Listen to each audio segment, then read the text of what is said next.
Why did humans invent clocks? Sounds like a super simple, everyday question, right?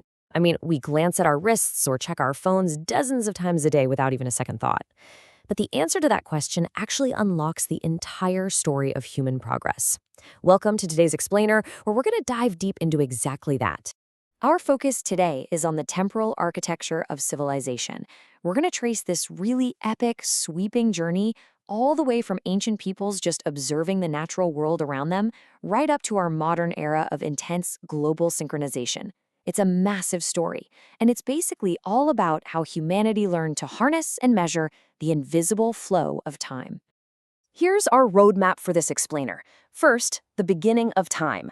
Then, ancient civilizations and tools. Next, the need for precision, followed by the birth of mechanical clocks. After that, industrializing our time, and finally, the modern connected world.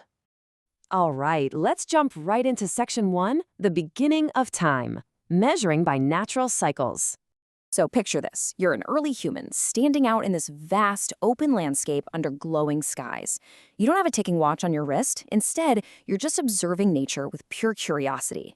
People watch the sunrise, the sunset, the phases of the moon, and the slow rotation of the stars. Because before we had machines, these massive celestial cycles were literally our only way to measure time. They dictated everything: when to wake up, when to hunt, and when to sleep. Moving on to section 2, ancient civilizations and tools. The first instruments.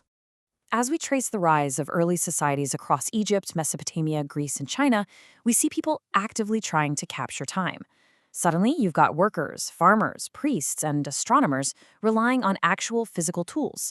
We're talking sundials, shadow clocks, and water clocks.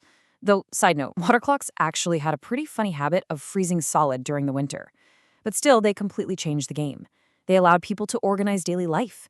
A priest knew exactly when a ritual should begin, and a farmer had a much clearer grasp of the passing day, all thanks to just shadows and water.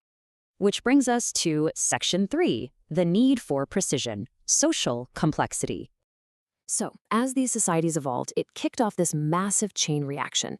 Cities got bigger, which meant markets got incredibly crowded, and because of all that congestion, trade started expanding over much longer distances. All of a sudden, having accurate schedules wasn't just a luxury, it was absolutely mandatory. People were really struggling to coordinate activities. I mean, imagine builders trying to construct these massive monuments, or a merchant trying to coordinate a big shipment. Without a shared exact sense of time, it'd be total chaos. Increasing social complexity meant that a shadow on a dial just kind of wasn't going to cut it anymore. And that brings us to a huge pivot point for humanity, the shift from measuring time by nature to measuring time by mechanism. To manage the growing chaos of those crowded cities and expanding trade routes, we desperately needed active, mechanical control over time. We literally had to break away from fluid natural cycles and chop time down into exact, shared, unyielding mechanical units. Let's look at section 4, birth of mechanical clocks, gears, pendulums, and towers. Imagine the scene. Massive clock towers are now rising over these bustling, crowded towns. You hear the sound of heavy bells ringing out across the entire city. For the very first time in history, a community of thousands of people could hear the exact same time, simultaneously. And those bells synchronized everything. They told people when to work, when to pray, when to hold meetings, and when to do business. Time wasn't just personal anymore. It was public and it was highly mechanical. Medieval clockmakers had basically forged these intricate gears and pendulums to finally solve our coordination crisis. Now for section 5, industrializing our time, productivity and transportation.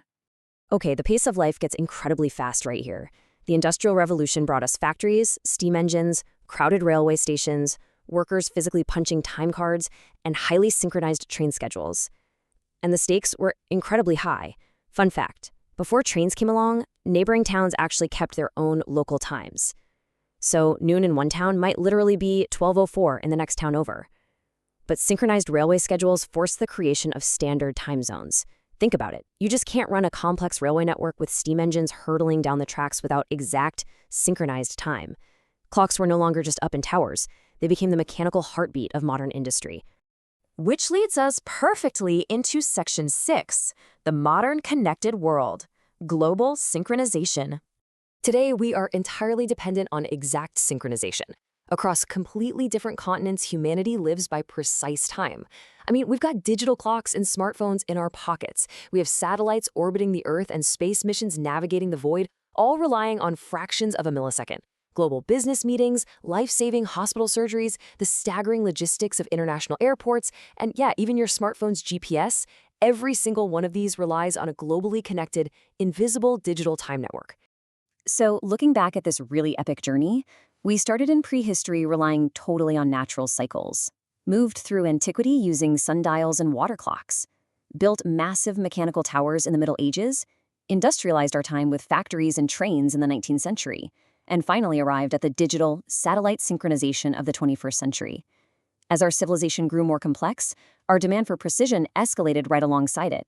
Which leaves us with this final, really powerful thought. Just imagine zooming out from a ticking clock, all the way out into space, watching the Earth rotate as a beautiful sunrise sweeps across the planet. Timekeeping is more than measuring hours and minutes. It is the invisible force that organizes civilization, connects humanity, and drives progress. It is quite literally the hidden architecture of our entire world. So the next time you glance at the clock on your phone, ask yourself, what new era of progress is that tiny ticking number driving us toward right now?